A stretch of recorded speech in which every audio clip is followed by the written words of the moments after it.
Eh, Evidentemente, soy parte de la Argentina y sé que todos estamos concernidos por esos 3/3 tal como aparecieron.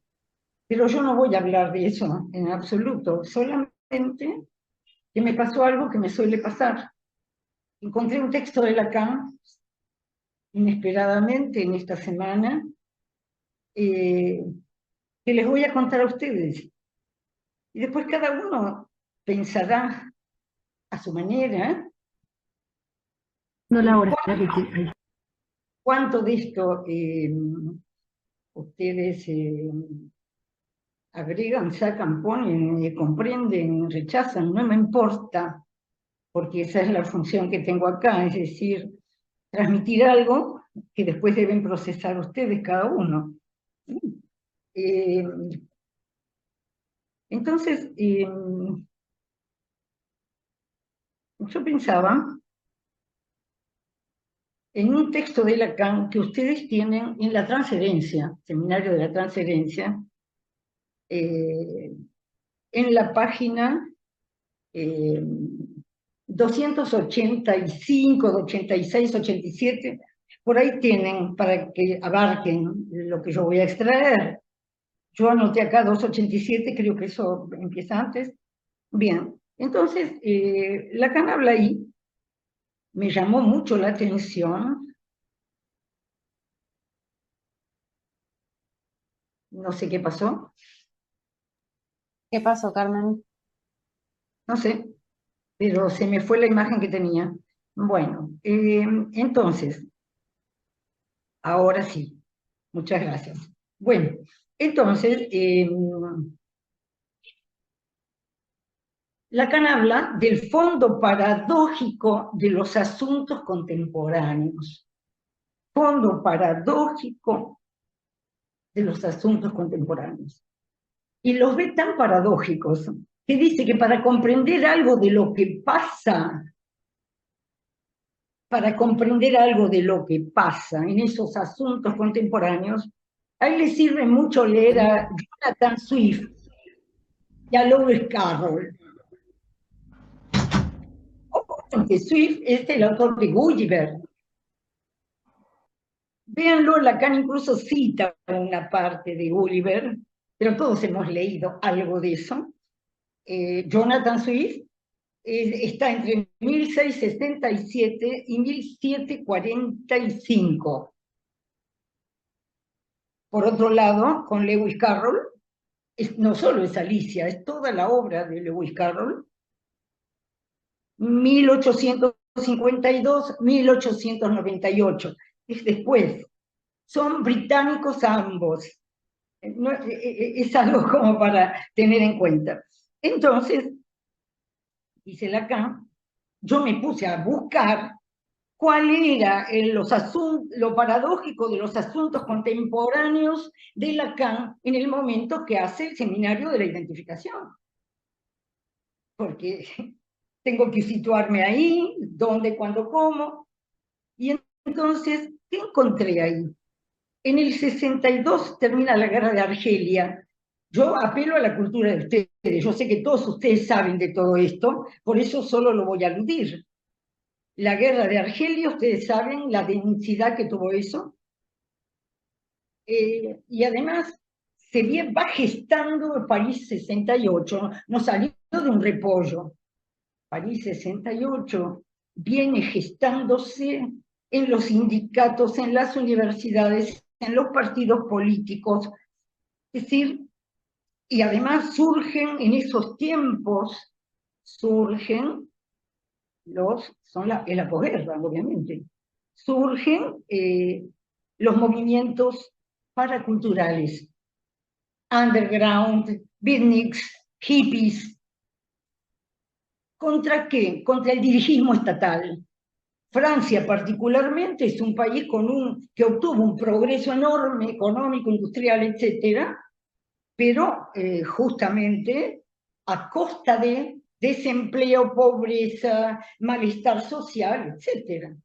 Entonces, todo ese caldo rodea a Lacan.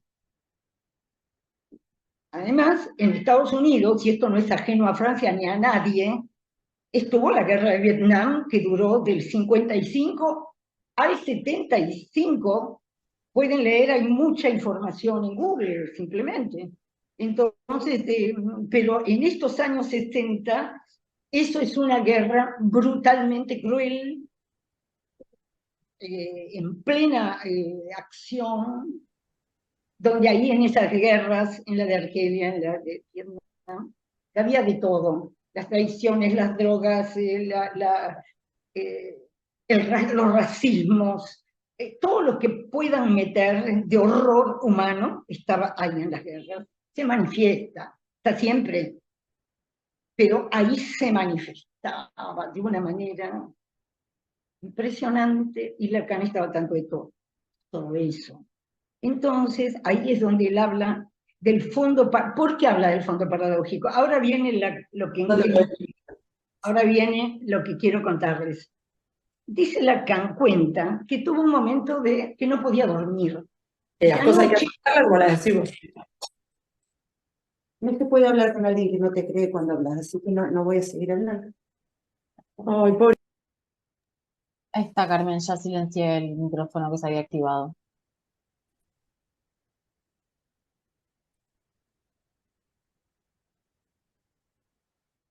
No sé si puedo continuar, María.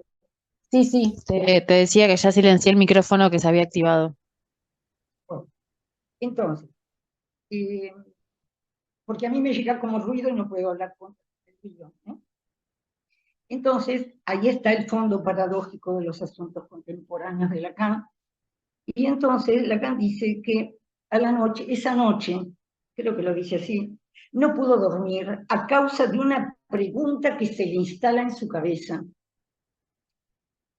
Claro, Lacan tenía en ese momento viva la pregunta que había abordado sobre la función simbólica del falo, y que no le alcanzaba.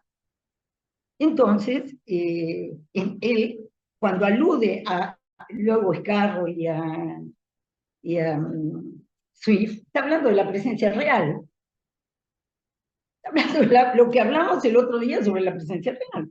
¿Qué es la presencia real? Y es aquello que está entre y que no lo puede manejar nadie. Entonces puede aparecer el mundo de Lewis Carroll, puede aparecer Gulliver en el país de los enanos. Hace esas cosas locas, vamos a decir, pero que la literatura ha puesto a jugar. Todas las paradojas son posibles, todo es posible en esos mundos.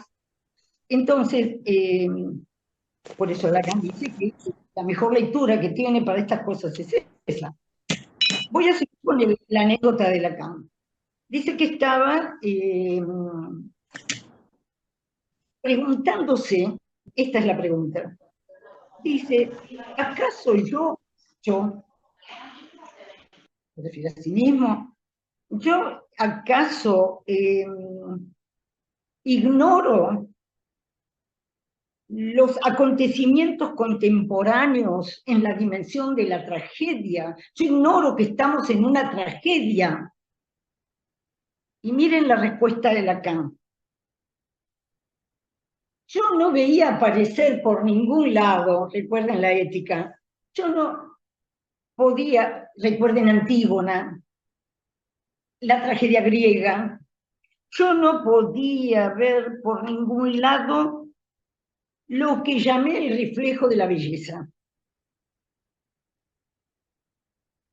Entonces era difícil llegar a la conclusión de que estaba en una tragedia si no estaba ningún reflejo de algo bello. Recuerden lo que hablamos el otro día, lo bello hasta puede ser un crucificado que da la vida, no importa, pero puede estar en cualquier lugar de las culturas, de cualquier cultura, lo que se presenta como lo bello, lo que armoniza con el universal también. Entonces, Lacan dice, no veía aparecer por ningún lado lo que en la ética llamé, la ética, el reflejo de la belleza. Me dormí. No podía dormir y finalmente se duerme. Me dormí. Cuando desperté, la pregunta había perdido parte de su peso. Parte de su peso, esa es la cama. La pregunta había perdido parte de su peso. Se ponía de manifiesto que siempre estamos en el plano de la farsa. Ese mundo que nos aturde con sus variantes y sus acontecimientos, entre comillas. Siempre estamos en el mundo de la farsa, en el plano de la farsa. De la farsa. Bueno, a mí me pareció que eso es para tener en cuenta. Esa palabra de Lacan en la complejidad de los asuntos contemporáneos a nosotros. La dimensión de la farsa. No digo más. Voy a tomar aquí mi seminario.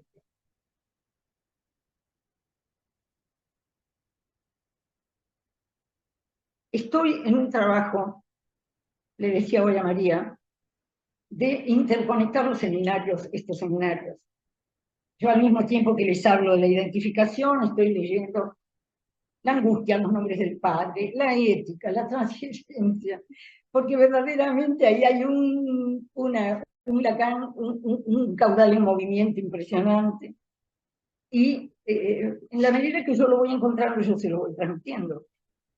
Pero cada vez estoy más contenta de haber elegido este tiempo de la enseñanza de Lacan, que como les dije, está dentro de la SFP, de la Société Freudienne de París, en el marco de la IPA. Entonces, pero ahí Lacan, evidentemente, no se detiene en ningún momento. Entonces, en la ética, Lacan ya hablaba de algo simple. No hay amor más que para un ser que pueda hablar. No hay amor más que para un ser que pueda hablar. No voy a aludir, pero lo hemos hecho en el seminario 11, los ciegos, los sordos, etc. La palabra es lo humano. Entonces, y no hay amor más que para el ser que pueda hablar. Pero, dice Lacan, y eso ahí estamos en la ética, el objeto pulsional, el objeto parcial, objeto inconsciente de la satisfacción, objeto que la libido elige, ese objeto pide de satisfacción, pide entrar en el objeto de amor. Entonces, ahí es donde está la cruza del amor con la pulsión, que nosotros, es como decía, todo el desarrollo sobresale, quiero una parte de tu cuerpo. Bueno, que todo esto se va a meter en la relación de amor, o sea que el amor y la pulsión van llevando a Lacan al campo de la identificación. La relación analítica, dice Lacan, lo que acabamos de leer hoy, la experiencia analítica se sitúa en cierto momento del hombre, que es aquel en el cual vivimos. Y cuando nosotros hablamos como si la cuestión del cuerpo fuera el último Lacan, eso es falso.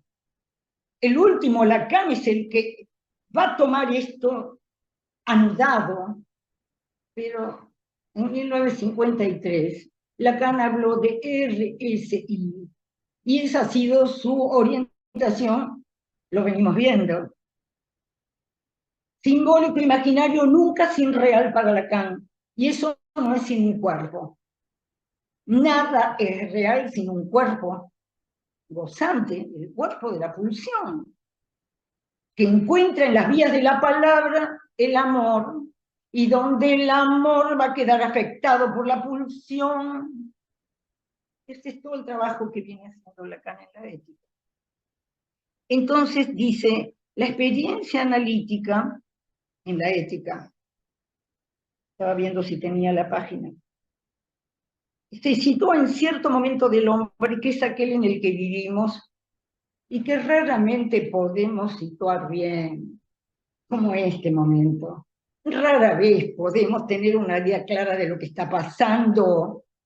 Y aún dice Lacan, solo la próxima generación, no la próxima generación, los que queden afuera de esto, los que vengan después, quizá van a poder leer mejor, pero los que estamos inmersos, raramente podemos saber lo que está pasando. Podemos, como decía un paciente mío hace muchos años, revolear cachirlas, o sea, arrojar ideas, y está bien que lo hagamos, pero sabemos poco, tenemos muy poca posibilidad, justamente porque pertenecemos a un donde, cuando, cómo. Nuestra mirada, nuestra percepción, la formación de cada uno entra en su mirada, o sea, no, estamos tan lejos de todo lo que pueda ser universal, clasificatorio, claro y distinto, como quería Descartes. Bien. Lacan dice ahí en la ética, nadamos en problemas morales. Nadamos en problemas morales, pero nosotros los abordamos bajo su aspecto mórbido. Eso que le llaman psicopatología. Nosotros los abordamos bajo su aspecto mórbido. Ese es nuestro campo. Nuestro campo es cuando la pulsión y el amor desencadenan en el síntoma la repetición. Si no hay síntoma, no hay repetición, no hay análisis. De algún modo, dada la variedad infinita de cómo se aborda eso desde un sujeto que habla. Entonces, Freud ya venía diciendo, y esto no me puse a buscarlo, pero ustedes lo conocen, hay varios textos de Freud alrededor, después de la guerra del 14, 18, 19, 20, 21, 22, donde Freud dice, se quiere gozar cada vez más. Y hay un texto anterior a la guerra, me parece, donde Freud también dice eso.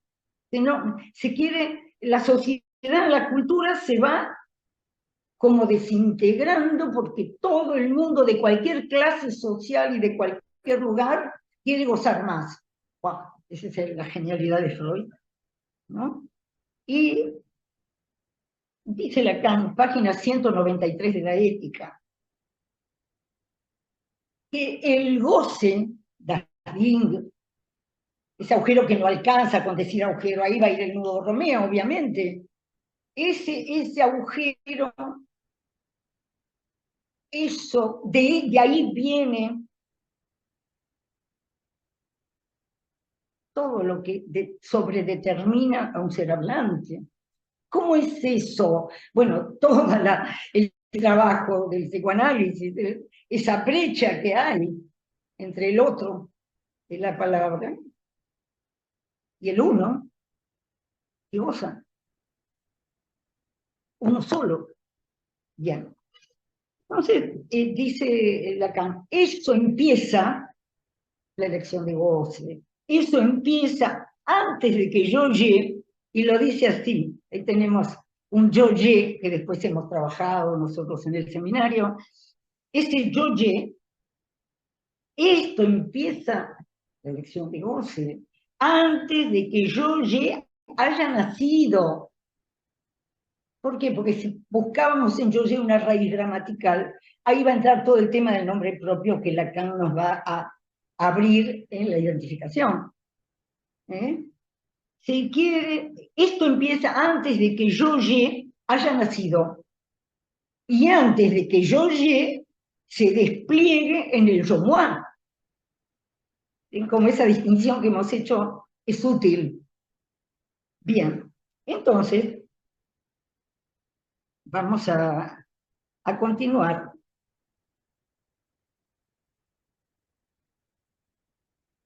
Lacan dice algo genial en el seminario 8. Vuelvo a la transferencia. En la página 279, yo espero que me puedan seguir, porque es un trabajo que hago a mi manera, Pero anoten alguna pregunta que tengan y seguimos hablando después. Siempre tenemos un lugar para eso. Entonces, Lacan, en este seminario 8, en la página 279,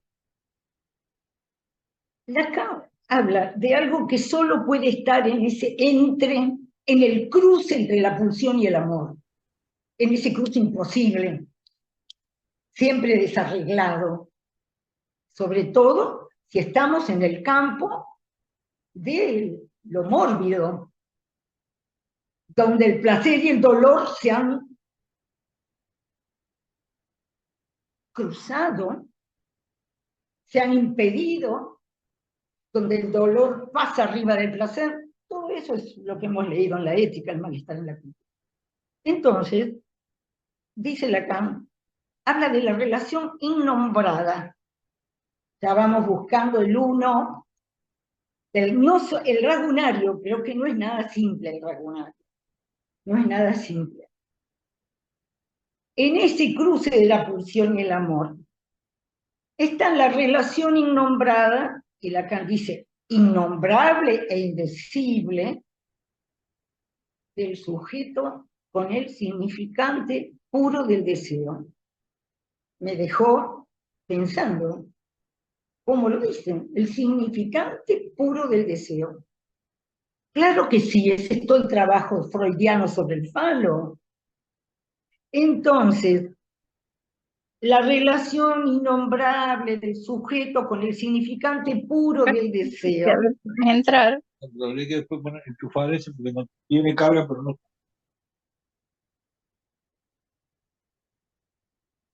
Escuchen esto que es muy importante. Que sé porque esto encarna lo que estamos hablando. El sujeto, relación innombrada, innombrable, indecible del sujeto con el significante puro del deseo, que se proyecta en el órgano localizable, preciso. ¿Qué órgano?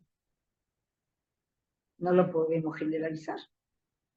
Pero Lacan se refiere claramente al órgano que visiblemente puede faltar.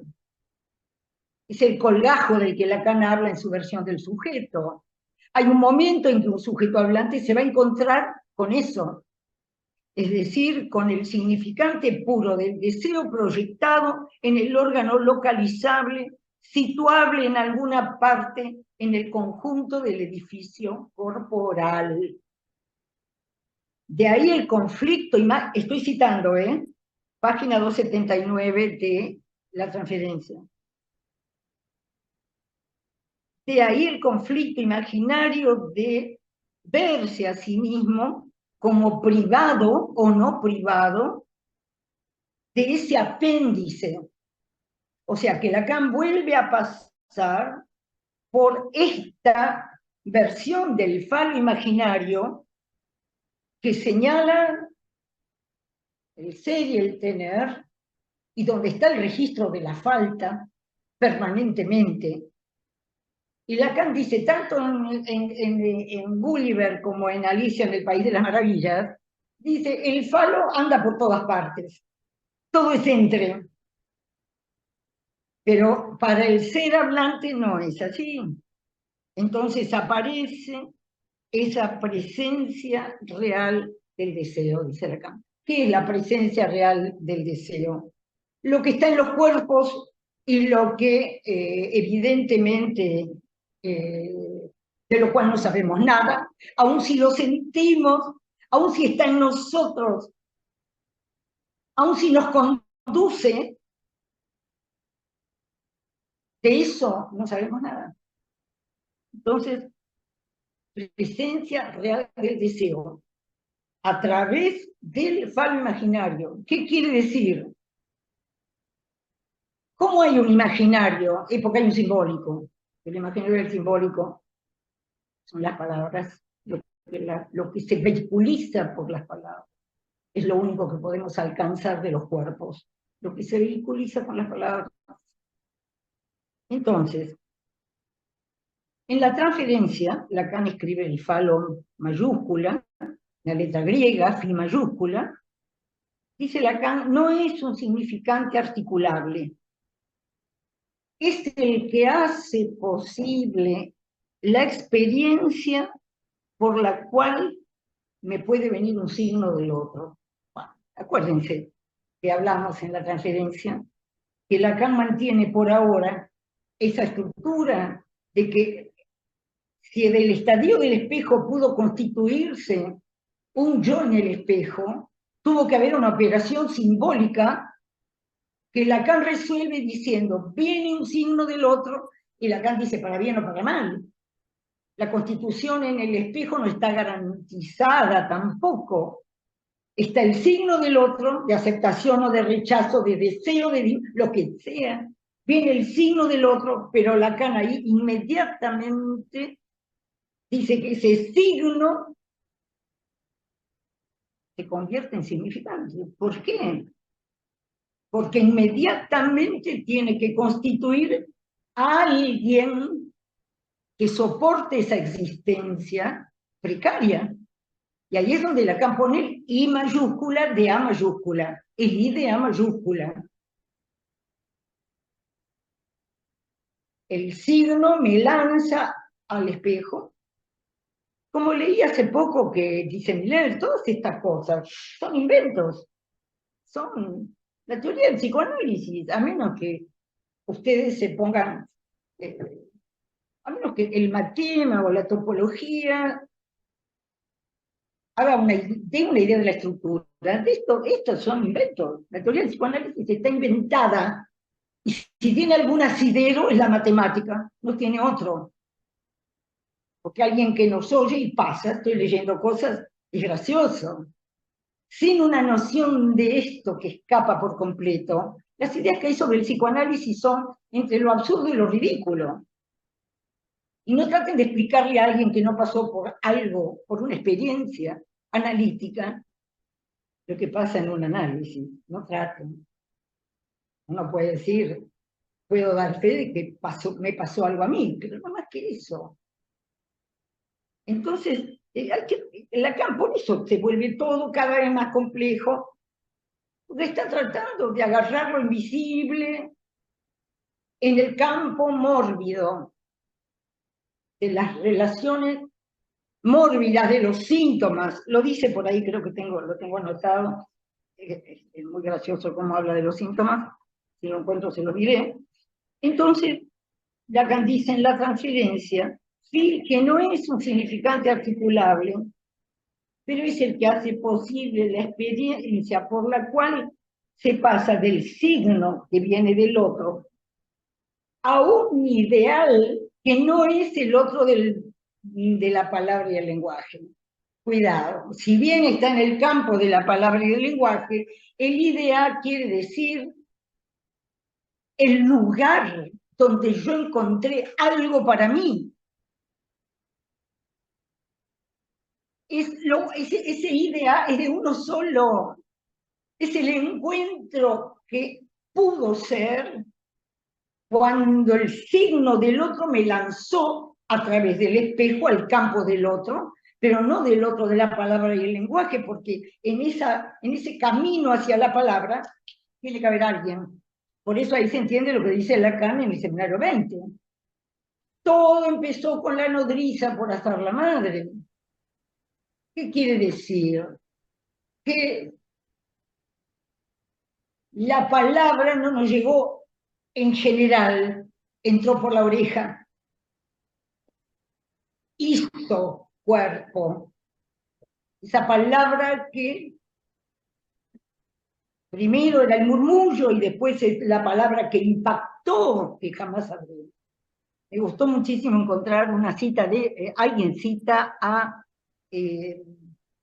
Agamben, y donde él dice que el misterio de la experiencia humana es que hay una infancia, ¿sí? Ahí no se llegará jamás. Y es precioso, ¿no? Dice que ese es el misterio. ¿Cuál es el misterio humano? Que hay una infancia. Lo que pasa ahí me pareció precioso haber citado eso. Entonces, voy a continuar. ese I de A mayúscula es el lugar en esta construcción de la transferencia todavía, es el lugar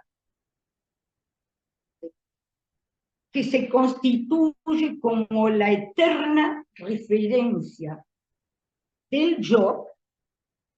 Va a ser, ese idea va a ser una eterna referencia del yo. Por eso el síntoma nunca es sin eso. Por eso yo no puedo comprender el síntoma del otro. Por eso el analista no comprende nada. Tiene que, ¿a qué llega el analista en su operación? A donde el sujeto esté disponible. ¿A qué? Y a tocar algo que lo toca a él. No estamos en un campo de clasificaciones. Entonces Lacan dice, miren esto, ese idea, o sea, es las infancias, vamos a poner, el lugar que se constituye como la eterna referencia del yo a este ideal, es una orientación en la vida el otro. Madre o nodriza, o quien sea, cuya palabra atravesó a un sujeto muy desprovisto, pero con un cuerpo que recibe, cuerpo pulsional, ese misterio de un cuerpo que desde que nace recibe las palabras sin entenderlas, sin saber nada, en medio de ese murmullo, hasta que entra la palabra que de algún modo marca. Hoy estaba leyendo en el seminario 18 cómo Lacan vuelve con la carta robada. Y ya lo vamos a ver. Pero digo, esa carta robada, ¿no? Es ese significante que no es un significante, que es una marca. Ahí vamos al seminario de la identificación. El texto acá dice que ese idea es el lugar que se constituye como la eterna referencia del yo, al idea. Escuchen esto, en su oscilación patética a esa imagen, en su oscilación patética a esa imagen que se le ofrece y con la que se identifica. Esa imagen que se le ofrece, porque desde el signo, ese ideal, de alguna manera, es el que va a estar en el yo, en la oscilación patética, porque ya estamos en el campo del lenguaje. Aceptación y rechazo.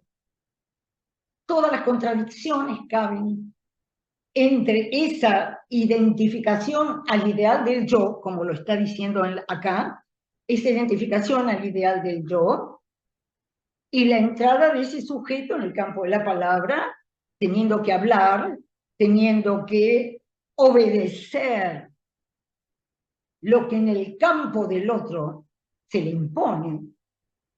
Entonces, el decalage ya es de entrada. Y eso no tenemos más que ver el campo mórbido del psicoanálisis de los niños, de la sintomatología infantil. Bien. Continúo.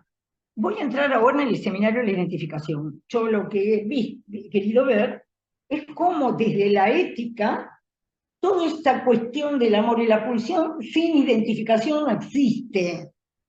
Alguien ama, alguien sin saber busca el pedazo del otro, alguien sin saber se satisface en el mal, alguien sin saber se satisface en el bien.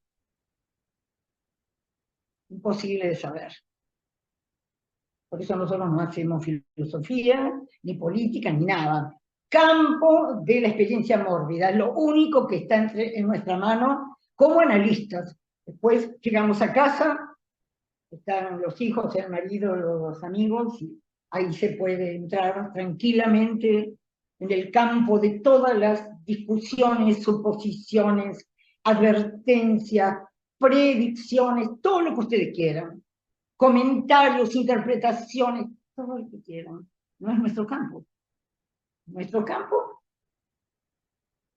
es el universo mórbido de la culpa, como dijo Freud. Por eso no nos importa que se viene a analizar. Tiene sus ideas, no se las preguntamos. No preguntamos nada de eso.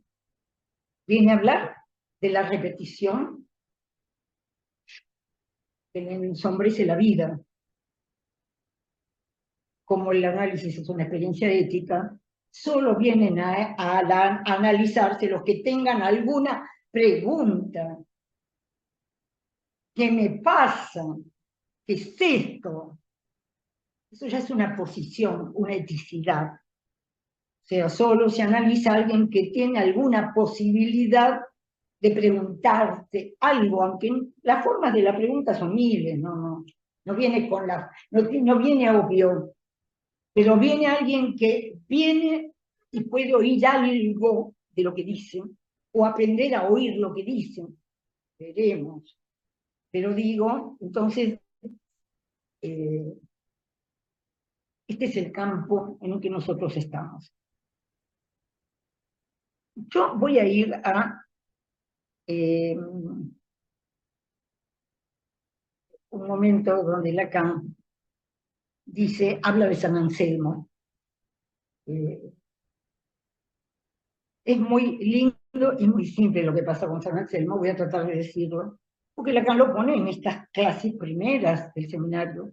Yo de las primeras ya les he hablado, de todos modos ahora quizá desdibujo un poco, pero ahora estoy queriendo llegar a la clase 4 y deteniéndome en la clase 4 del seminario de la identificación, del cual muchos de ustedes tienen alguna versión. Entonces, ¿qué dice San Anselmo?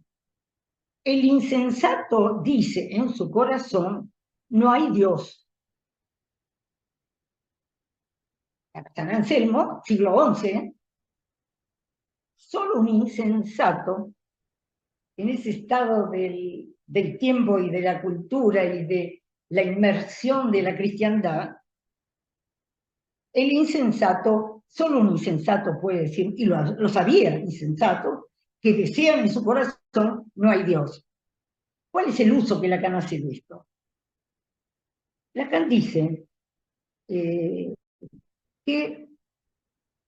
se necesitan, que él ha empleado 3 tiempos para alcanzar una pulsación, que es la del racionario. Dice, en la ética yo marqué la creación ex nihilo. ¿Qué quiere decir? Que toma la idea judeocristiana de que Dios creó el mundo de la nada. ¿Qué quiere decir eso? De la nada. Dice Lacan como el significante. No sabemos de dónde viene, cómo empezó, dónde estuvo. No lo sabemos. De la nada surge, lo dice, hay un texto precioso por acá, yo no puedo abarcar todo, pero leo más de lo que puedo decir. Y entonces acá en algún momento, lo leí esta mañana, no recuerdo dónde, que seguramente los hombres, los primitivos, eran muy salvajes, muy animales eran. ¿Cómo entró esto? ¿Cómo entró el significante? ¿Qué es eso? Bueno, entonces Lacan dice que en la ética ubicó la creación ex nihilo. En la transferencia, así está dicho, a principio de la identificación, la transferencia ubicó el idea mayúscula que gracias a que viene un signo del otro. Y en la identificación dice, es el esfuerzo de pensamiento mayor que les voy a pedir. Esta es la cumbre del esfuerzo que les voy a pedir. Lo dice así. Dice, vengo haciendo este trabajo, pero ahora resulta que les pido un esfuerzo del pensamiento, si quieren, nuevo. Llama la atención, como lo dice. Y pide este hilván entre estos seminarios que él ha hecho. Entonces, dice, han debido concebir, por lo que acá viene enseñando, han debido concebir la creación ex nihilo del sujeto. Yo dije del significante, pero sin significante no hay sujeto. ¿Quién habla cuando se articulan los significantes? No importa, pero alguien habla. Entonces, han debido concebir la creación ex nihilo del sujeto, naciendo de un signo, que acabamos de hablar, naciendo de un signo, de una marca borrada, lo que para el sujeto es impensable. Venimos de una marca borrada, lo que para el sujeto es impensable. Infancia que decía Agamben. Entonces, eso borrado por completo, inaccesible a los... me acabo de acordar cuando Lacan dice eso, inaccesible a los signos del cambista. Eso que el cambista ve las monedas y el valor rapidito, y el analista tiene que tener esa intuición para pescar algo imposible. El paso de la gacela en la piedra. Siempre me encantó eso. El paso de la gacela. Eso entre como asoma. Hay que pescarlo. Por eso, cuando el analista quiere entender y no salió de su fantasma de saber, pesca poco. Pero, analizante practicante, llegará en el sentido que se irá vaciando esta idea del saber y aparecerá la otra idea del saber, no sabido, de ese saber que va a buscar ese imposible que es la huella de la gacela en la piedra, el paso de la gacela en la piedra. Miren, Lacan no le da ningún miedo meterse en lo paradójico. Después, y les voy a decir algo, todos los elementos matemáticos, matemas, nudo, toda la topología de superficie, la borromea, ninguna de todas estas cosas deshace la paradoja de un ser que va a tratar de encontrarse sin el tormento del fantasma. El fantasma es crear lo imposible, bajo cualquiera de las formas. Hasta en la forma más tonta, cuando alguien dice, yo quiero, es una estupidez fantasmática, obviamente. ¿De cuántas cosas podemos decir quiero? De algunas, de un caramelo, yo sí, pero no es por ahí. Entonces, voy a ir un poquito a la segunda clase de la identificación, donde Lacan se explaya un poquito más sobre San Anselmo. La frase de San Anselmo, ¿por qué le interesa a Lacan? Porque él dice, creo para entender. Si no hay una cierta creencia, uno no va a ver a un analista. Si uno está muy ocupado con el neoliberalismo, no va a ver a un analista. Está muy ocupado en otras cosas. O en el costo-beneficio, etc. Para ir a ver a un analista. Quizá estaba embarcado en eso y algo le patinó. No importa, no clasificamos nada. Entonces, este hombre decía, creo para entender. Credo ut intelligam. Creo porque deseo entender. Esa es la figura. Era un hombre, tenía alumnos, discípulos, era un clérigo, no recuerdo de qué orden era, pero era seguramente pertenecía a alguna de las órdenes, o benedictino, o lo que sea, las anteriores al siglo XII. Y entonces dice, creo porque deseo Y Lacan lo interpreta, dice, yo creo porque tengo una inteligencia fragmentaria e insuficiente de lo que hace gozar a mi corazón. Ah, él gozaba amando a su Dios, y después quería entender lo que le pasaba en el cuerpo, en este arrebato hacia su creador. Ahí están las palabras, si no hay palabras no hay amor. El amor para él era ese Dios que era el verísimum, el más verdadero que todo lo verdadero, más ser que todos los seres. No había inteligencia humana que pudiera captar ese uno. Ahí va el rasgonario, ¿eh? Pero ese Dios es el verísimo, nada más verdadero, que hay algo fuera de mí, para poder, y que solo lo puedo pensar, porque si no, quedo privado del lenguaje. Si no hay algo afuera, entonces Lacan dice, qué diferente es el verísimum de San Anselmo del garante que buscaba, perdón, me estoy equivocando mal, el verísimum es el garante, el verdadero más que todo verdad. Anselmo no habla de verdad, no, habla del entísimum, no los quiero confundir. Descartes necesitaba un Dios que no engañara, que asegurara la verdad de lo que hablo. Por eso el límite de Descartes, porque él tenía que asegurarse de que cuando hablaba decía la verdad. Ahí es donde Freud irrumpe después.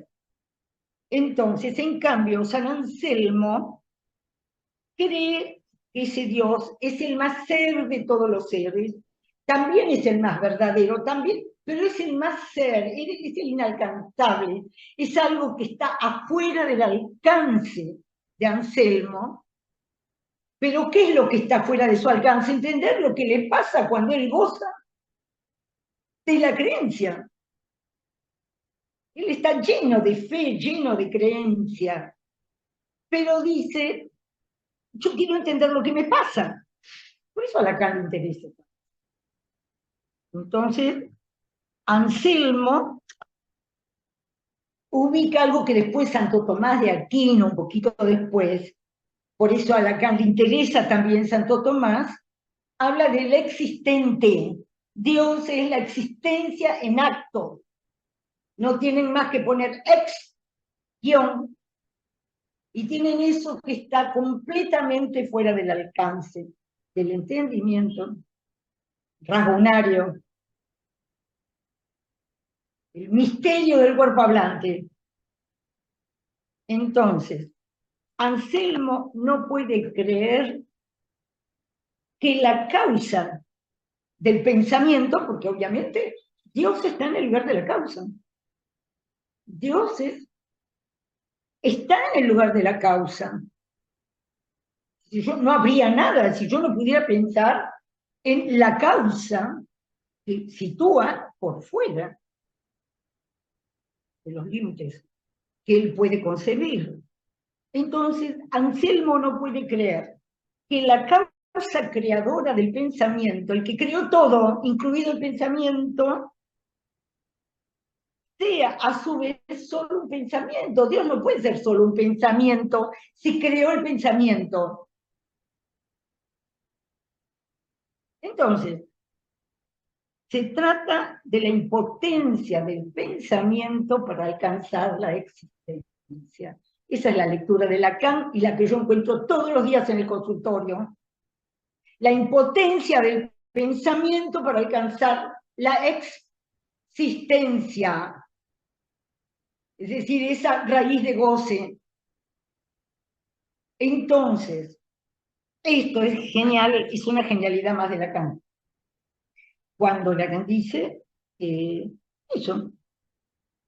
Lo único que está diciendo San Anselmo, dice, ¿por qué el que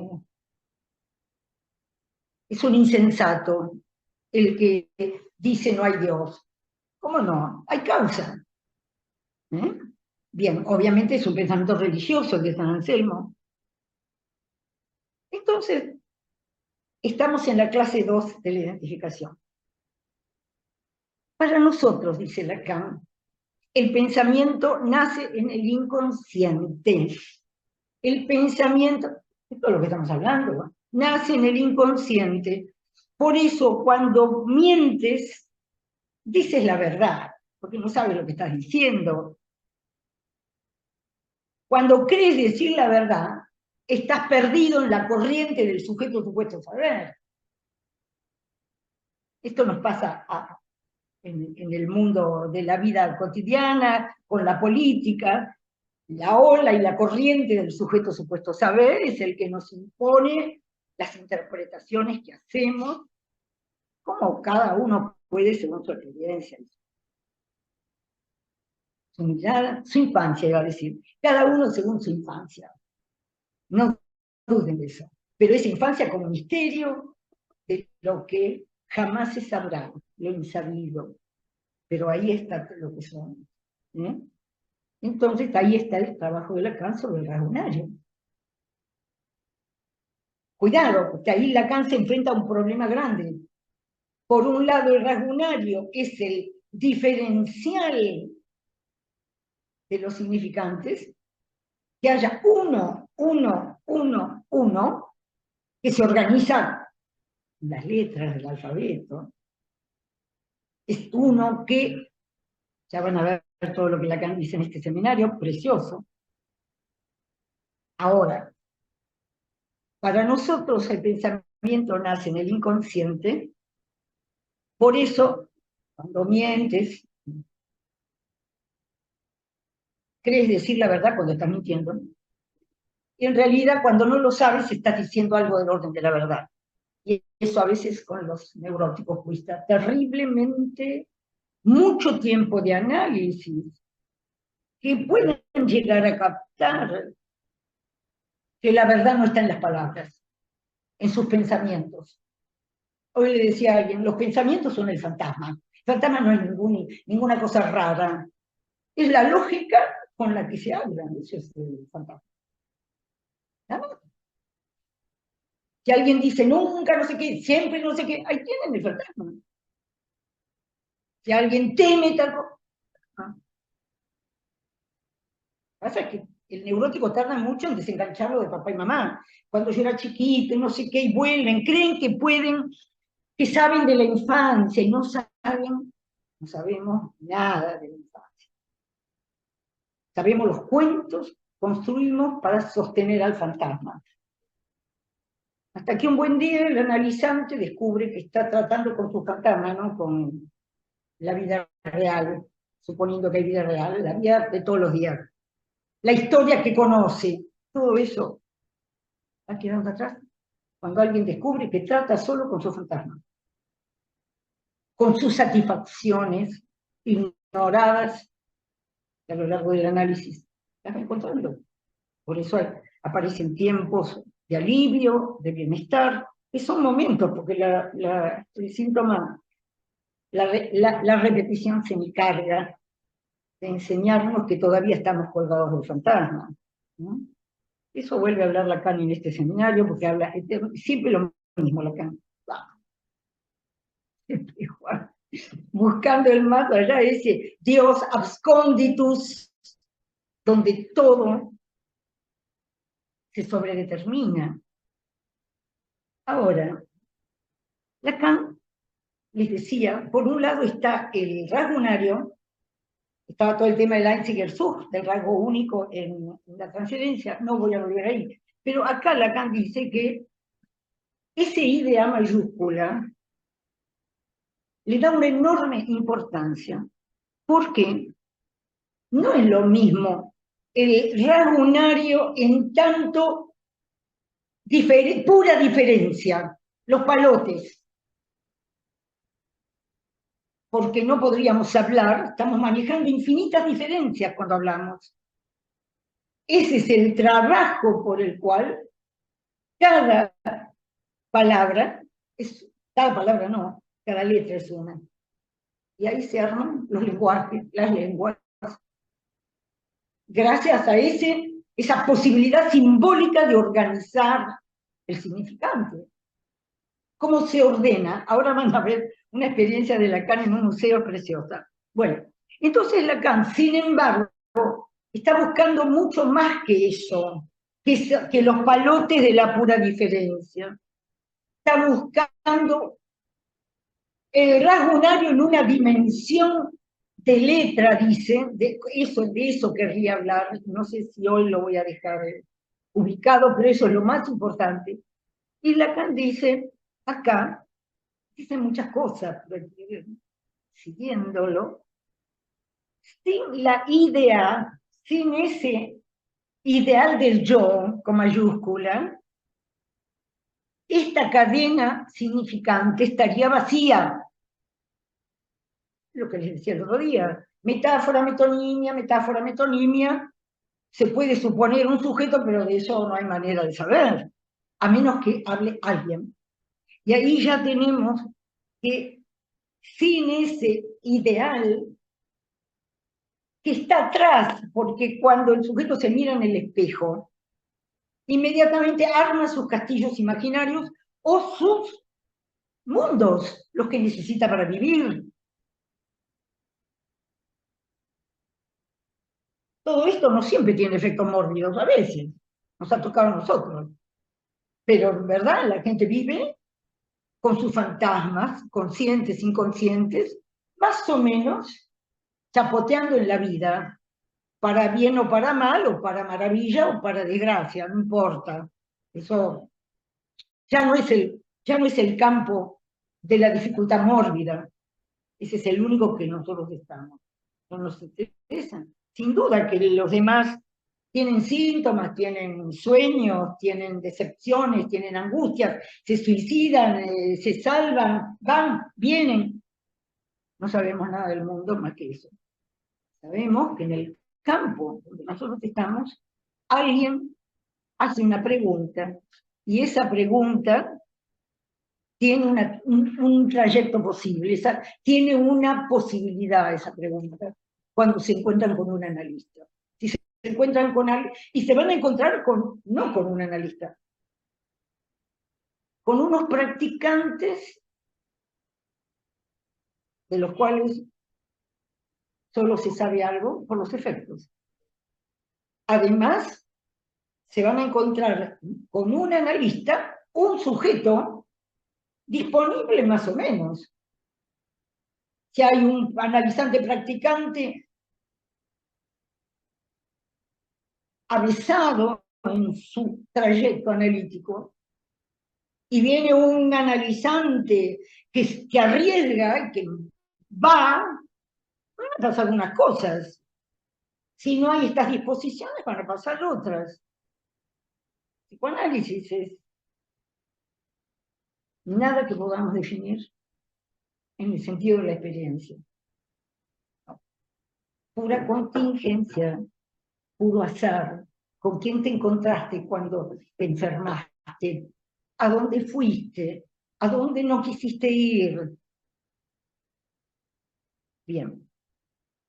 Ahora miren lo que sitúa para encontrar este rasgo unario letra. Después voy a entrar un poco más en eso. ¿Pero por qué letra? Porque Lacan ya escribió la instancia de la letra en el inconsciente. Entonces, si no hubiera esa materialidad de la letra, no hablamos. Y entonces, A, B, C, D,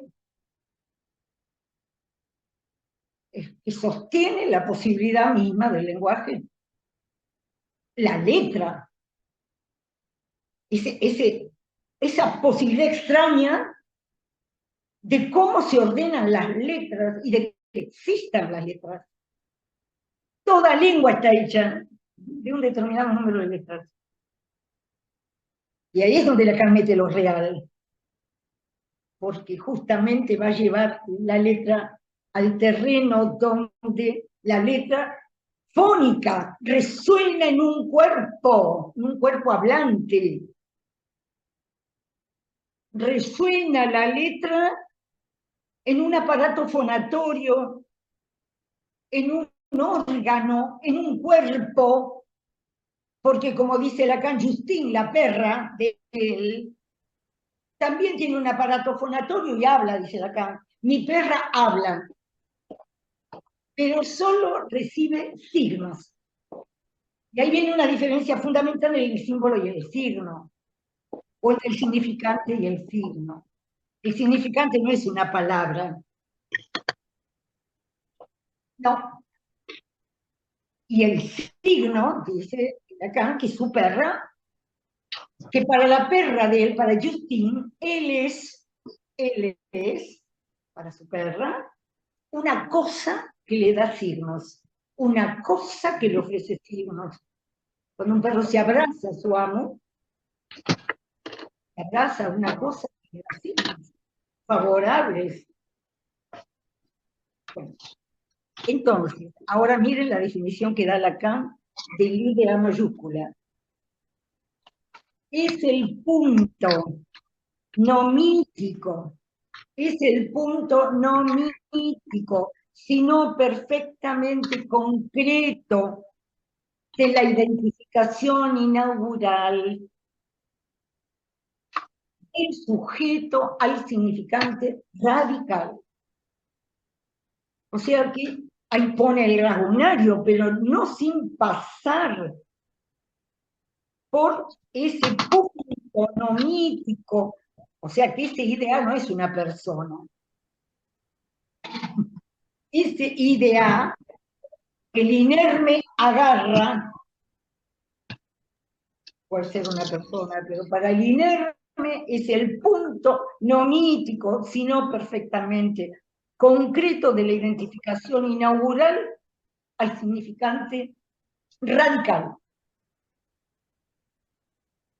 Entonces dice, uno se tiene que identificar a un significante radical no mítico, por una operación no mítica.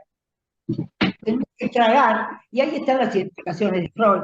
Cuando Freud pone la primera identificación al padre canibalística, con los recursos de Freud estaba genial.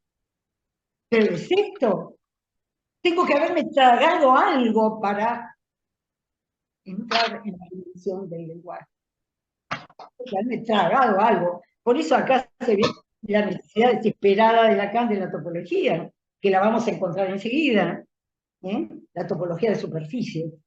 Entonces, dice Lacan, este significante radical es uno, no es el uno plotiniano.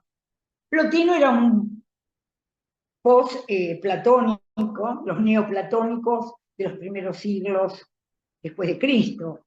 Y estos siempre adoraban al uno. Lacan lo dice en Aún. ¿Por qué el uno despertaba tanto fervor? Dios, el uno, unificante. No, dice Lacan, no, este no es plotiniano, este es mucho más humilde, sino este es aquel, escuchen esto, en este uno se abre se abre de manera rigurosa, aquí se abre de manera rigurosa toda la dimensión del sujeto como no sabiendo. Ahí está la división subjetiva de entrada. Entro a responderle al otro de la palabra, yo ya estoy marcado por el uno, por este uno del cual, que me divide y yo nada sé. Por eso en otro momento, cuando Lacan dice, no lo localicé, pero lo he leído tantas veces, cuando Lacan dice, capaz que está más adelante,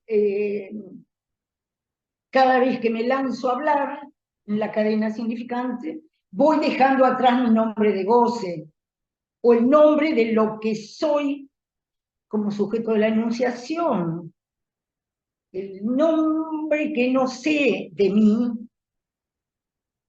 que cuando se manifiesta, un análisis, ¿no? Pero esa enunciación es lo que no sé de mí. Yo siempre está en mí esa división, pero está eso de mí que no lo sé. se presenta, y si es un analizante, podrá saber algo de esa enunciación, pero no es algo que está disponible, esa parte perdida de mí, en esa identificación inaugural que me manda al campo del otro. No tengo opción. Todas las variantes de las opciones están en la psicopatología. No nos ocupamos de eso ahora. Entonces, lo que Lacan está hablando es el cuestionamiento radical del universal para nosotros. Para todo X y de X, dice Lacan, no, el para todo X y de X, es decir, que hay un para todos, por eso Lacan en la fórmula de la sexuación pone antes la excepción, porque es lo que escapa. Hay un X que no estaba con la función fálica. Hay algo afuera que no lo podemos agarrar de ninguna manera, porque si no estuviera eso afuera, no habría todo que valga. No habría todo que valga. Entonces, dice Lacan, por eso está diciendo, que lo que está antes es ese falo ex fuera. Entonces Lacan ahí hace una distinción en el falo imaginario, simbólico, real. El falo imaginario quedó claramente situado por Freud. Tener o no, ser o tener o no tener, etc. Pero evidentemente eso no existe por fuera de un campo de significación, falo simbólico. Pero eso resuena en los cuerpos, mediante los órganos que reciben, que son afectados. Entonces ahí tenemos lo real, y por eso Lacan, varias décadas después, va a estar hablando de las resonancias del decir en el cuerpo. Lo está diciendo ahora, que Lacan va buscando precisar, etc. Es un infatigable absoluto. Pero está todo siempre moviéndose, pero no en la oscilación loca del yo con sus imágenes, nunca. Lacan no está en ninguna oscilación. Desde que leímos en la ética Busco Real, y donde Lacan se engancha con el Darwin freudiano, ya tenemos ahí la piedra fundamental. Entonces, he tomado una nota, encontré una revista, El Caldero, después María les va a poner los datos cuando yo les mande la bibliografía para el seminario de la angustia. Hay un trabajo de Dick Loranay, es un Caldero nueva serie del 2008. Entonces, Loranay dice, Freud revela las mentiras de la civilización. ¿Por qué? Porque en verdad los órganos del cuerpo, son los órganos del cuerpo los que se han ido extendiendo. Lo que antes hacía de una manera, después hizo de otra. Y así, pero evidentemente los órganos del cuerpo se extienden, y hablando de la civilización, de las mentiras de la civilización, dice, y las exigencias del goce aumentan, pero si aumentan las exigencias del goce, yo cada vez quiero inventar algo que me salve a mí de la castración, entonces quiero gozar cada vez más. Dice, cuanto más gozar, más aumenta el poder de destrucción del goce. Cuanto más querer gozar, esa es una observación sobre la civilización, salteándose el dónde, cuándo, cómo, o sea, es nada más que es la condición donde el hombre quiere gozar más. Vuelvo a decirlo, yo no lo tomo como un universal. Lo que tomo como discurso analítico es que el más goce acarrea más destrucción. y tienen el caso sencillo: las armas, las drogas, las supuestas libertades, ¿eh? Libertades absolutas.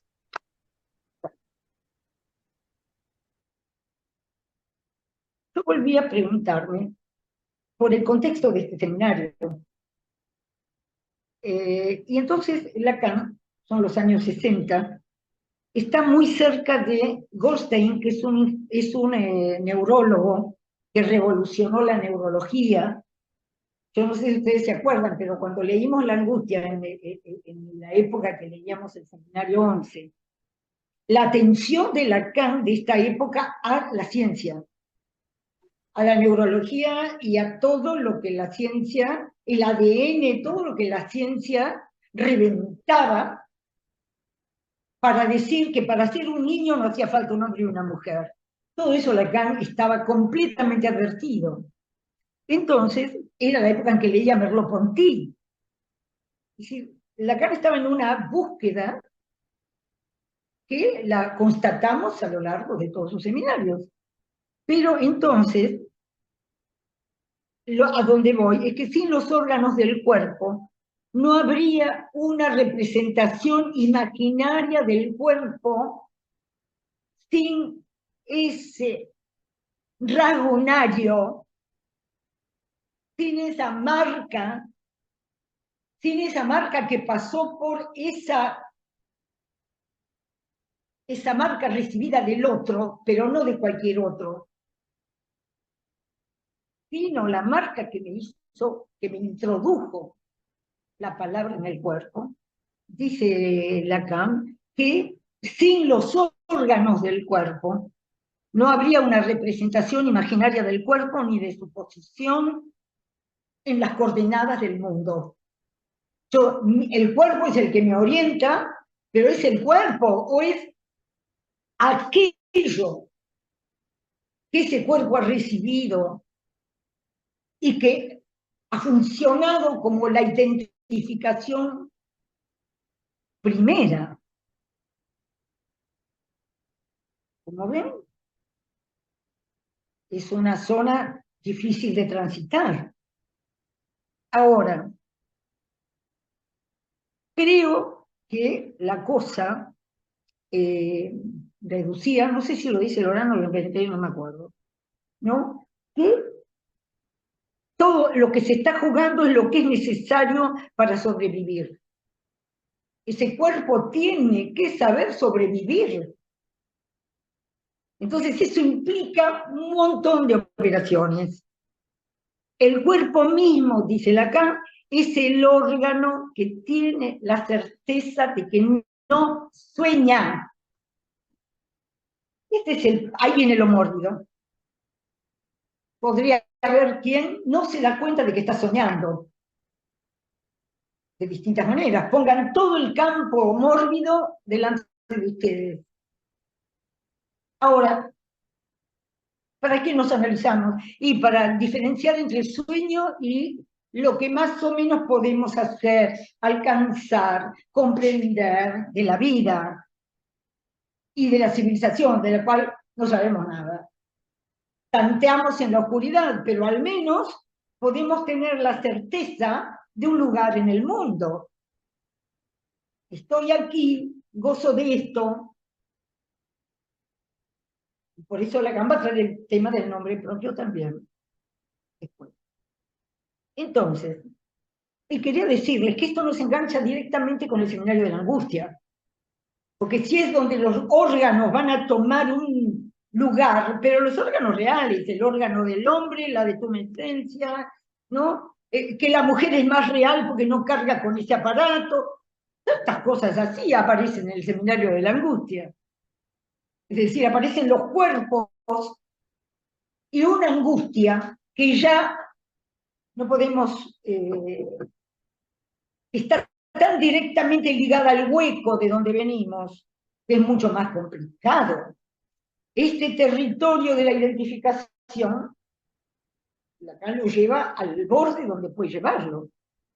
Pero después viene, y esto evidentemente no es solo lo anterior. Entonces, Lacan dice que la angustia es un exceso de turbación, pero es la pérdida del uso del cuerpo. Genial. Mientras la angustia no nos toma por completo, tenemos noción del uso del cuerpo.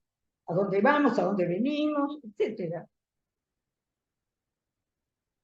En términos generales, el neurótico anda por el mundo, va, viene, elige, compra, vende, etc. El mundo donde se le pierde la idea del sueño es en su fantasma. Por eso el análisis del neurótico tiene que trabajar en la dimensión del fantasma cuando puede. Se tarda mucho en eso. Que verdaderamente el analizante sepa que está en la dimensión del fantasma, se empieza a tener esa lectura de sí. Nunca sin el analista, obviamente. Pero el analista a veces lo único que tiene que ser es el testigo del trabajo del analizante. Nada más. Que es el que de golpe descubre eso de sí que no sabía que lo empujaba cruelmente a la repetición. Bien.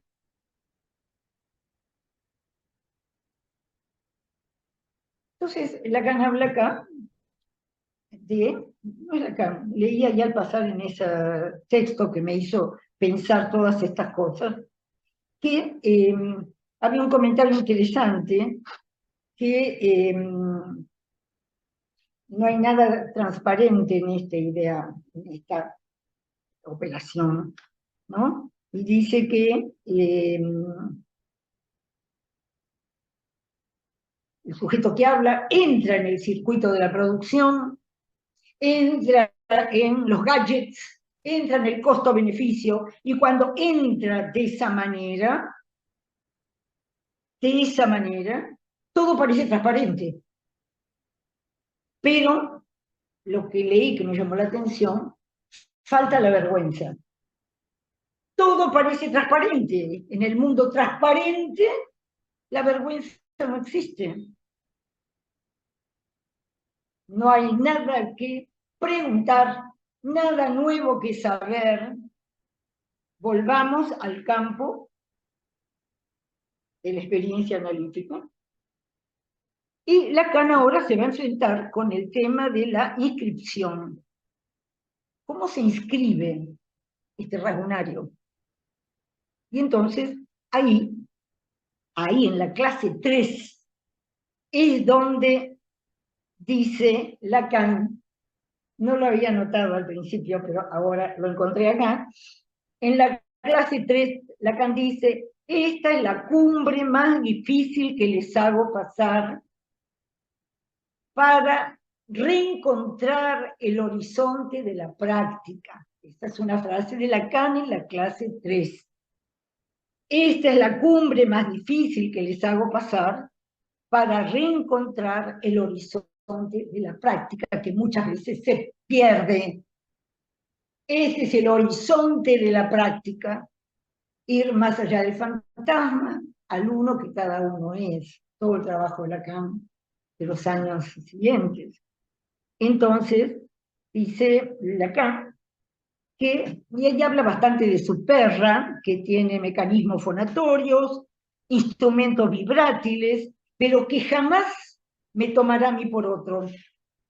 Soy la cosa que le da signos. Y justamente ahí Lacan entra en profundidad en el enigma del lenguaje. ¿Cómo es que es tan absurdo creer que el ratón es el amo que se murió ayer? Es tan absurdo como creer que A es igual a A. ¿Y por qué Lacan insiste tanto en que A no es igual a A? Porque en el uso normal de las creencias comunes, cada objeto es igual a sí mismo. Ya está. ¿Sí? Si yo digo A igual a A, pues hay una igualdad. Listo, A es igual a A. Es el principio de no contradicción aristotélico. Toda cosa es idéntica a sí misma. Entonces, yo puedo poner esta cosa idéntica a sí misma, pero esta cosa no es la otra cosa. Muy bien, pero si yo pongo A es igual a A, eso significa que A es igual a A. Porque no son objetos, no son cosas. Es una ecuación lógica. A es igual a A, muy bien. Entonces yo puedo ahí armar toda una serie de operaciones lógicas para estar seguro que estoy en un mundo visible donde las cosas son lo que parecen, para decirlo de otro modo. Donde las cosas son lo que parecen. Entonces, Lacan ahí dice, el significante es pura diferencia, y que A igual a no significa nada, que algo sea igual, me digan que A es igual a otra cosa, no significa nada. ¿Por qué? Porque en eso, entre una A y la otra, puede estar la historia del ciervo que encontró al amo en el ratón. Como puede estar el carretel de Juanito, del nieto de Freud, por Da. Es una operación bien diferenciada, donde está en juego lo diferencial. El carretel no es el mismo, si dice Ford, que si dice Da. El amo no es el mismo, aunque sea el mismo, si es el que se murió ayer y el ratoncito. Entonces Lacan dice, esto no es imaginario. Esto no es imaginario. El valor de lo entre no es imaginario. Es en lo más íntimo de nosotros donde intento hacer el anclaje, la raíz, el fundamento de lo que somos como sujetos. Con eso voy a terminar. Entonces, es en lo más íntimo de nosotros donde intento hacer el anclaje, la raíz, el fundamento de lo que somos como sujetos, lo que no es sin el significante. Es decir, y ahí Lacan habla de que el significante no es el signo, significante no es el signo. Es decir, el signo no significa. Es un signo para alguien. Yo puedo tener un salvoconducto, signo. Basta que le ponga sentido para que esté en el campo de la articulación significante. Entonces, dice Lacan, pone el caso, lo pueden leer, está el PDF de Robinson, se llama la isla del tesoro, no me acuerdo, me confundí ahora. Bueno, el Robinson Crusoe. Está todo el texto en PDF, y en el capítulo 9 es el lugar donde Robinson dice, cree que está solo en la isla, que ya está tranquilo, está calculando, han pasado varios años además, y Robinson cree que está solo en la isla, está tranquilo, y basta ver la huella de un pie en la arena para que él diga, no estoy solo. La huella es el signo, pero la lectura es significante. Hay otro, estoy en peligro, no importa. Robinson hace de esta huella todo lo que puede hacer. Entonces, los significantes no son las palabras, es el sentido, y el sentido del que se goza. Por eso después, Lacan, muchos años después, va a hablar de la significancia. La significancia es cómo estamos implicados con el cuerpo gozante en los sentidos que ponemos en las cosas. Entonces, la significancia, dice Lacan, en el escenario 20, se abanica del proverbio a la locución. No es una palabra un significante. Es la palabra que se abanica del proverbio a la locución, lo que en el movimiento de las palabras gozo. Entonces, dice, cuando la huella recibe sentido, deja de ser un signo. Nosotros nadamos en significantes, por eso nadamos en la culpa también, los que estamos afectados por ella. Bien, creo que ya no tengo tiempo, pero les termino leyendo esto. Lacan va a hablar de que solo en la teoría de conjuntos se mezclan las cosas. En un conjunto yo puedo meter cualquier cosa, elementos heteróclitos, pero las cosas no se manejan así, de ninguna manera. Esta diferencia que se juega siempre en el síntoma de la huella borrada. Lo que hablábamos hoy del misterio de la infancia, son maneras de decirlo. Y entonces dice Lacan por milésima vez, la repetición es la base de nuestra experiencia. Son repeticiones, miren estas 3 palabras, sintomatógenas, enmierdantes, pegajosas. Ahora, neuróticos, va noticia. La repetición es la base de nuestra experiencia, y las repeticiones son sintomatógenas, enmierdantes, pegajosas. Ya estamos en la clase 4. No avisé cuando entré en la clase 4, hace un ratito. La clase 4 termina diciendo que para comprender el origen del significante hay que cambiar la fórmula del signo. Va a tener que entrar ahí Lacan con la cuestión del signo antes del sentido. Es todo un tema. Con el perro es fácil, pero con el ser hablante no. ¿Cómo diferenciar? Entonces, el significante dice que hay un sujeto porque alguien habla, simplemente, pero ¿dónde se ancla la remisión significante? El rasgunario le da la función significante, con esto termino, su resorte, su precio, su acto.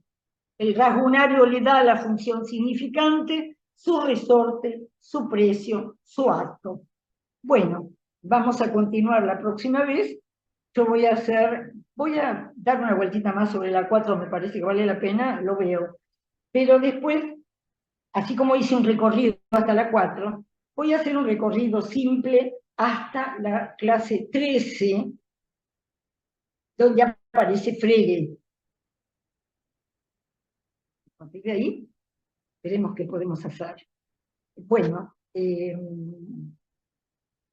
los dejo aquí y si quieren preguntar, le pido disculpas a los que se tienen que ir antes, que no me están escuchando, pero lo lamento porque me cuesta mucho meter todo esto en el tiempo, aunque me aproximo lo más que puedo. Bueno, muchas gracias. Bueno, abrimos el espacio para preguntas, comentarios, alguien que quiera participar. A mí me gustaría decir algo. ¿Qué tal? Dale, Perdón. adelante. ¿Cómo va, Carmen? Muy ¿Quién bueno. habla? Manuel 40. Manuel 40. Hola, Manuel 40. Muy bien, ¿Qué adelante, tal? Manuel. Un comentario, consulta, no sé bien. Usted habló de la palabra que impacta, ¿no? La palabra impacto, esa palabra que en la infancia nos determina, o una palabra que en los orígenes nos determina. Es al mismo tiempo una palabra sin la cual no seríamos. O sea, es una palabra necesaria.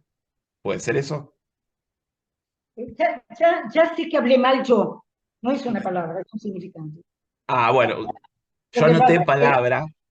no, perdón, esto le pasa a Lacan también en los seminarios, que de repente dice cosas que son aproximativas o que, obviamente, cuando son seminarios establecidos por Miller, se salva todo esto, y Miller lo ha dicho claramente, que donde hay un hueco lo arreglan, es clarito, él no pretende, Miller nunca pretendió ser la voz viva de Lacan, es el encargado de ordenar la enseñanza de Lacan y lo ha hecho maravillosamente bien. Pero no es la única, ni la única lectura de Lacan posible. en primer lugar, y en segundo lugar, estos seminarios que no están establecidos también tienen movimientos que después viene Miller y los calma. Entonces, yo como tengo ese gusto personal en la lectura de Lacan, a mí me parece que este seminario es una joya, este seminario de identificación, pero aparte de eso, yo también estoy hablando. María lo sabe, cuando yo tengo que dar una conferencia, una charla, yo qué sé, me tomo todo ese mes anterior para construir un trabajo escrito, para poder apoyar muy bien lo que digo. Ahora no puedo hacerlo, yo por cada clase no tendría ninguna posibilidad de hacer un texto escrito sobre un seminario, de ningún modo, eso lo hago a posteriori, si lo hago. Pero digo, es importante lo que pasó hoy. Vos me decís, es una palabra. No, es... Mira, cuando dije, eso está en el seminario 20 y agarrate ahí fuerte. Cuando Lacan dice que no hubo nada antes de la nodriza por hacer la madre. Es lo que te entró por la oreja y andás a ver vos lo que agarraste de eso. No es la materialidad de una palabra ni soñando. La idea significante de Lacan es esto, que va del proverbio a la locución. Yo en el libro pongo, en el seminario 20, algún ejemplo de los proverbios de mi abuela.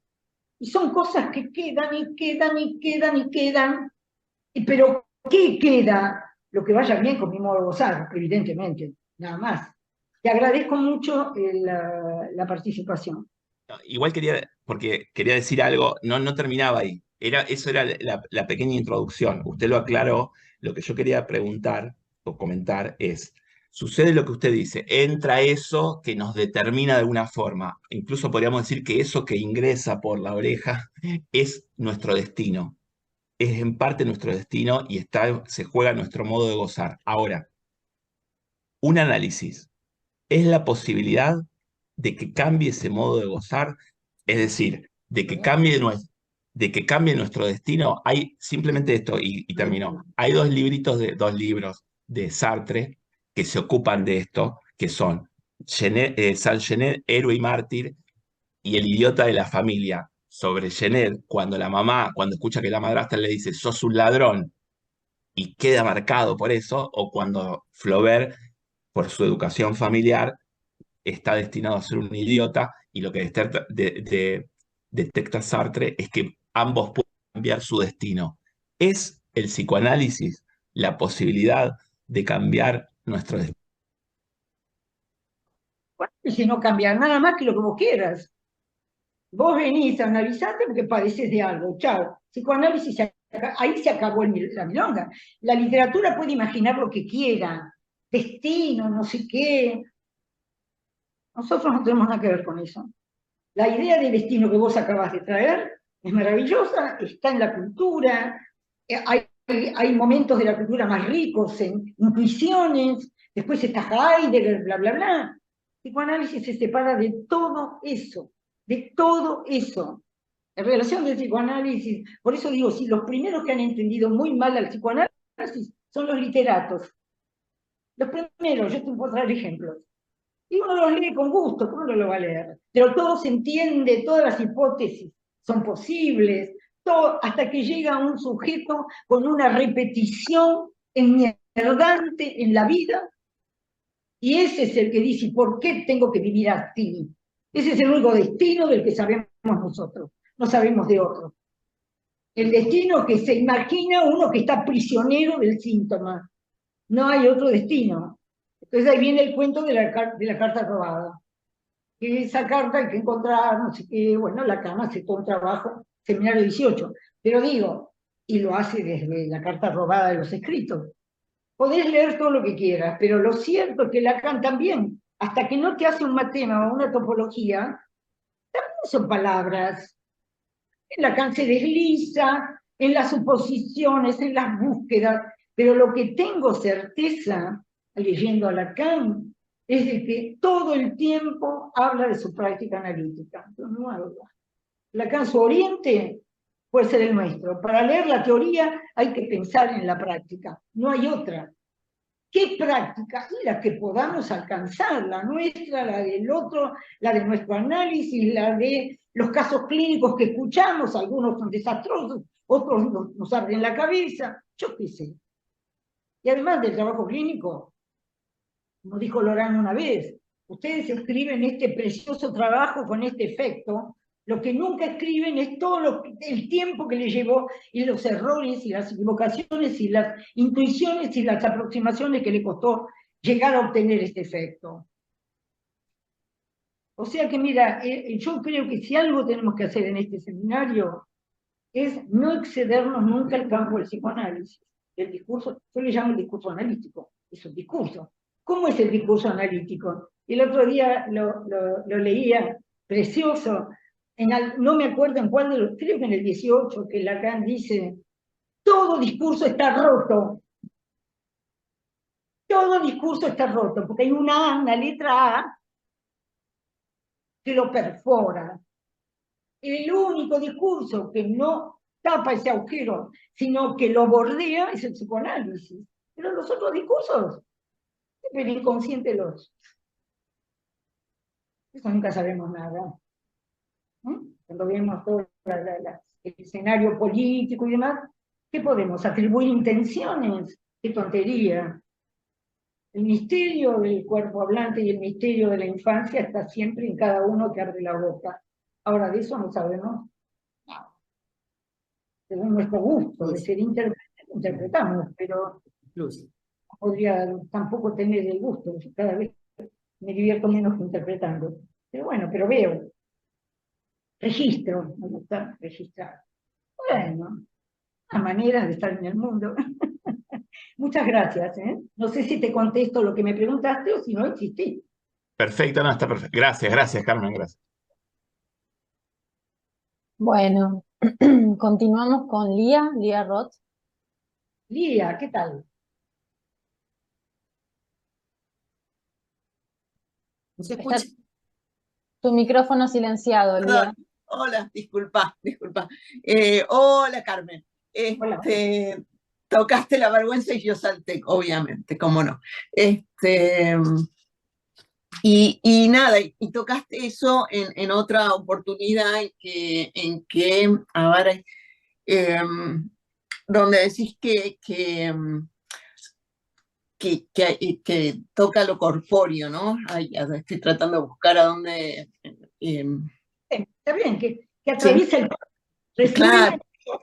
Y me recuerda que, bueno, cuando hacía la investigación sobre la vergüenza, todos los participantes, que la pregunta era si te habían criticado, ha dicho algún piropo sobre tu cuerpo, todos se acordaban de la crítica y tenía que ver con el cuerpo, obviamente, pero que había estado durante más de 20 años. En fin,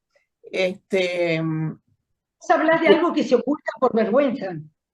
claro, y entonces está la pregunta de quién soy, ¿no? Y es la pregunta del deseo, es decir, quién soy para otros y quién soy para mí. Y el temor al rechazo, ¿no? Entonces, me pareció que en realidad eso es previo al tema de la culpa que viene después en el neurótico.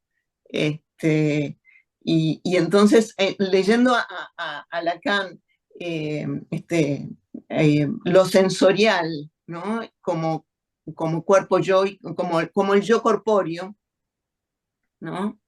Que es, entonces la identificación ahí surge antes que la identificación especular, hablo del espejo, simbólica posterior, está funcionando siempre.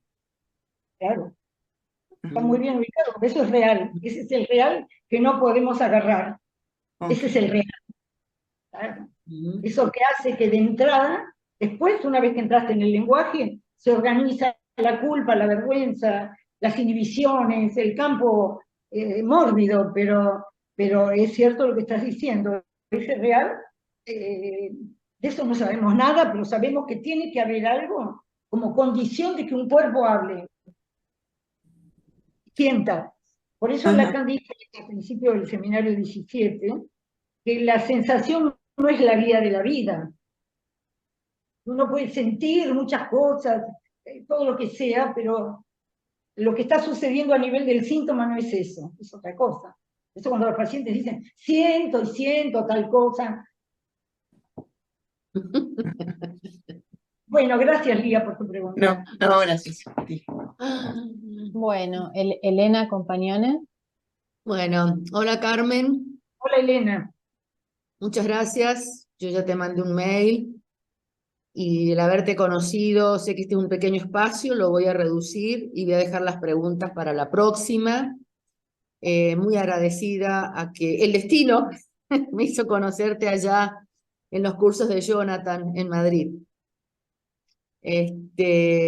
Solamente dado el acotado el tiempo, quiero decir que llevo 37 años de análisis, ¿sí? Que lo inicié habiendo trabajado en un hospital público con hegemonía médica, en la época en que éramos ilegales, como psicólogos, no teníamos ley.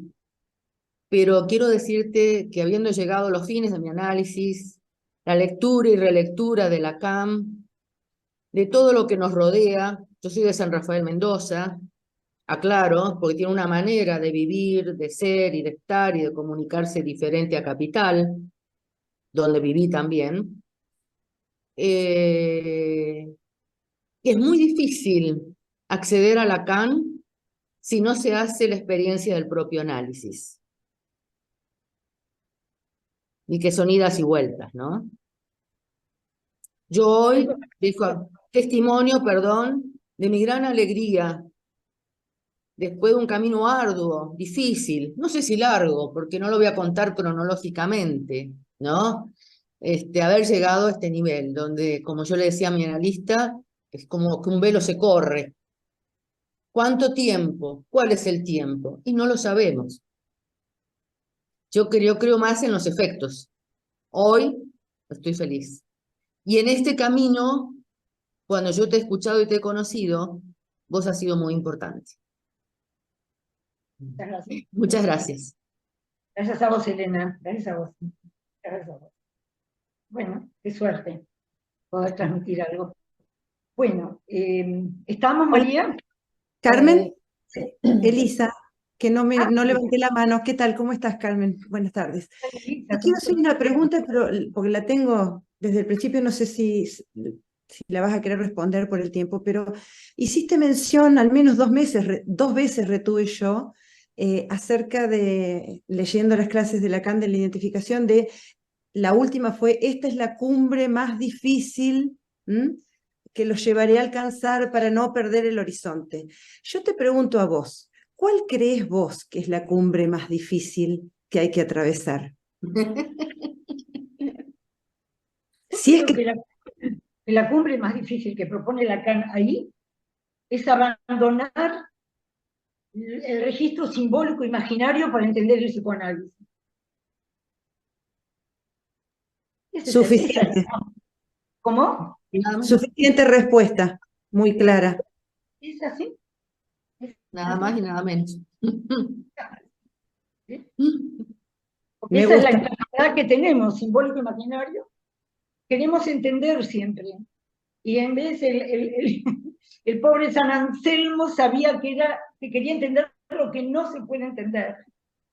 Al menos tuvo esa luz. Dijo, no se llega por el pensamiento a la existencia, pero se llega de otra manera. Lo decía Elena de alguna forma recién, ¿no? Que, creo que es Elena tu nombre. ¿No? Que se llega por otras vías, no se llega entendiendo. ¿eh? Por eso y Anselmo lo sabía perfectamente. Él amaba a Dios y no sabía por qué este goce de algo que en algún lado tenía que estar. Y ahí pone Lacan el ragunario. Bien, gracias Elisa por tu pregunta. Gracias a vos. Buenas tardes. Adiós, Elisa. Bueno, por ahora no hay nadie más que haya pedido la palabra. Entonces me despido de ustedes. Hasta dentro. Saludos. ¿Cómo? Gracias. Gracias, Carmen. Gracias, María. Muchas gracias. Bueno, Bueno, hasta la próxima. Gracias, Carmen. Gracias, María. Muchas gracias.